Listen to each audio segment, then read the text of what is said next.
तुमचं पुढचं पाऊल काय असेल? मॅडम मी आहे ना एक सर्वसामान्य माणूस आहे. मी कोणत्या पक्षाच्या वतीने इथे बोलायला आलो नाही. तर माझं म्हणणं असं आहे की ठीक आहे, बिल्डिंग डेव्हलपमेंट होतात, चांगली गोष्ट आहे, पण त्याचबरोबर रस्त्याचं रुंदीकरण देखील झालं पाहिजे. त्यामुळे काय होईल की ट्रॅफिकला अडथळा होणार नाही. आज यांचे जे मिक्सर येतात मोठे मोठे, त्यावेळी शाळा सुटण्याच्या टायमावर येतात, तर त्यांना एक वेळ ठरवून द्यावी की तुम्ही शाळेच्या टायमाला येऊन कचऱ्याच्या गाड्या सुद्धा ज्या महानगरपालिकेच्या येतात ते बरोबर शाळा सुटण्याच्या टायमावर येतात. त्यामुळे उद्या एखादा मोठा अपघात जर मुलाचा झाला तर त्याला जबाबदार कोण? मग काय तुम्ही महानगरपालिका त्यांच्या आईवडिलांना काय मूल देऊ शकता का त्यांचं परत?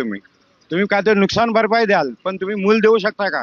तर तुम्ही कचऱ्याच्या गाड्या देखील तुमचं एक टायमिंग ठेवा, आणि हे जे मिक्सर आहेत ते रात्रीच्या वेळी आणून तुम्ही तुमचं काम करा ना. आम्ही कुठे कामाला, आमच्या नागरिकांचा तुम्हाला कामाला विरोध नाही, चांगली गोष्ट आहे, तुम्ही डेव्हलप करताय, भांडूपमध्ये सुधारणा. आज मुलुंडसारख्या विभागात बघा, फायर ब्रिगेड आहे, ती महानगरपालिकेचं हॉस्पिटल आहे. आमची एवढी मोठी वस्ती असताना देखील भांडूपमध्ये आम्हाला एक हॉस्पिटल, महानगरपालिकेचं हॉस्पिटल नाही आहे का?